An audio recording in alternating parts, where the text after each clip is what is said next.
Hello everyone, welcome back to our channel. ఇంక ఈరోజు నేను ఏ వీడియోతో మీ ముందుకు వచ్చాను అంటే చూడండి, మీరు లాస్ట్ వరకు చూస్తే మీకు అర్థమవుతుంది. అందులో ఫస్ట్ వన్ వచ్చేసి బెల్లంతో కాఫీ ఆర్ టీ ఎలా చేయాలో చూపిస్తాను. నెక్స్ట్ వన్ వచ్చి నేను వేసుకున్న డ్రెస్ గురించి డీటెయిల్స్ అన్నీ చెప్తాను. మీరైతే లాస్ట్ వరకు స్కిప్ చేయకుండా చూడండి. ముందుగా మనం డైలీ చేసుకునే టీ గిన్నెలు అయితే వాటర్ పోసుకున్నాను. ఇంకా బెల్లం అయితే తురుముకొని పెట్టుకున్నా, మీన్స్ కట్ చేసుకొని పొడి చేసి పెట్టుకున్నాను. మన ఛానల్ని ఎవరైనా కొత్తగా చూస్తే సబ్స్క్రైబ్ చేసుకోండి అబ్బా. వీడియో చూసే ముందు వీడియోకి అయితే ఒక చిన్న లైక్ ఇవ్వండి. ఇంకా వీడియోలోకి వెళ్ళిపోతే నెక్స్ట్ ఇంకో స్టవ్ పైన అయితే పాలు పెట్టుకోవాలి. పాలు వేడి చేసుకోవాలి. ఒక దానిపైన అయితే వాటర్ పెట్టుకొని దాంట్లో అయితే టీ పొడి ఇంకా బెల్లం అయితే మనం కరిగించుకోవాలి. మనం బెల్లంతో డైరెక్ట్ పాలలో బెల్లం వేసినామంటే పాలైతే విరిగిపోతాయి కదా. విరిగిపోకుండా నేను చెప్పే ఈ సింపుల్ టిప్ ట్రై చేయండి. మీరు ఎప్పుడైనా ట్రై చేశారా లేదో కూడా కామెంట్ చేయండి.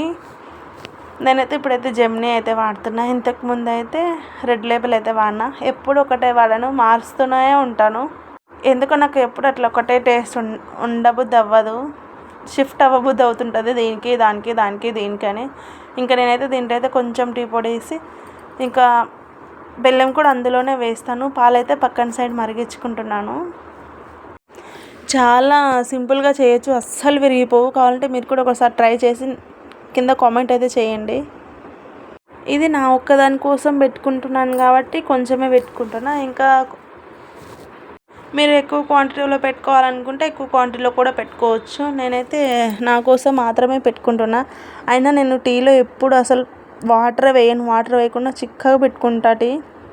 ఇక్కడ ఏమైందంటే పాలలో బెల్లం వేస్తే విరిగిపోతుంది కాబట్టి నేను ఈ స్టైల్లో చేస్తున్నాను. అందుకే కొంచెం వాటర్ వేసి చేసుకుంటున్నా.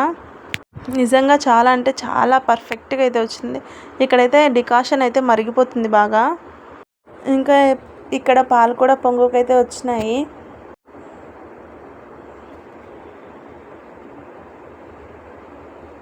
నెక్స్ట్ ఇంకొక గ్లాస్ తీసుకొని ఆ డికాషన్ అయితే వడగొట్టుకోవాలి ముందు. ఇంక ఇప్పుడైతే మనం కాగబెట్టుకున్నాం కదా, ఆ పాలు అయితే దానిపైన పోసేయండి. అంతే, విరిగిపోకుండా బెల్లం టీ అయితే రెడీ అయిపోతుంది. కాఫీ కూడా అట్లనే చేసుకోవచ్చు. ఒక సైడ్ డికాషన్, ఇంకొక సైడ్ పాలు పెట్టుకొని చేసుకోవచ్చు. ఇదైతే షుగర్ ఉన్న వాళ్ళకైతే బాగా యూజ్ అవుతుంది కదా. నాకు షుగర్ లేదండి, షుగర్ ఉంది అనుకున్నారు. కానీ షుగర్ అయితే హెల్త్కి మంచిది కాదని చెప్తున్నారు కాబట్టి ఇంకా సరేలే షుగర్ వాడకుండా ఇట్లా ట్రై చేద్దాం, చూద్దాం. ఒక 1 month షుగర్ వాడకుంటే చాలా బెనిఫిట్స్ ఉంటాయంట. హెల్త్ మంచిగా ఉంటుంది, ఇంకా వెయిట్ లాస్ కూడా అవుతారంట. చూద్దాం ఒక 1 month. నేను కూడా ఇప్పటి నుంచి షుగర్ మానేద్దాం అనుకుంటున్నా. అందుకే బెల్లం టీ అయితే ట్రై చేశాను. సూపర్ అంటే సూపర్ నచ్చింది. ఇప్పటి నుంచి నేను ఇంకా రోజు ఇదే చేసుకొని తాగుదాం అనుకుంటున్నా. తాగుతాను కూడా. చూసారా, పాలైతే అస్సలు విరగలేదు కదా. మీరు కూడా ట్రై చేయండి. నిజంగా చాలా బాగుంది. అక్కడైతే మా వారు చూపిస్తున్నానని ఎట్లా ఫేస్ తిప్పాడో చూడండి మీరు కూడా. ఇంకా నెక్స్ట్ అయితే నేనైతే వేసుకున్న dress, this beautiful 3-piece kurta set ఎంత అనుకుంటున్నారు? జస్ట్ 468 రూపీస్ అండి. క్వాలిటీ అయితే చాలా అంటే చాలా బాగుంది. నాకు అది కొంచెం లూజ్గా ఉంది. ఫిట్ చేయించుకుంటే ఇంకా మంచిగా అనిపిస్తుంది. మీకు కూడా ఎవరికైనా కావాలంటే comment for the link. Budget ఫ్రెండ్లీనే అనుకోవచ్చు. 3-piece కుర్తా సెట్, అది కూడా అంబ్రెల్లా టైప్ ఉంది కదా, చాలా బాగుంది. ఇంతే అండి ఇవాళ వీడియో.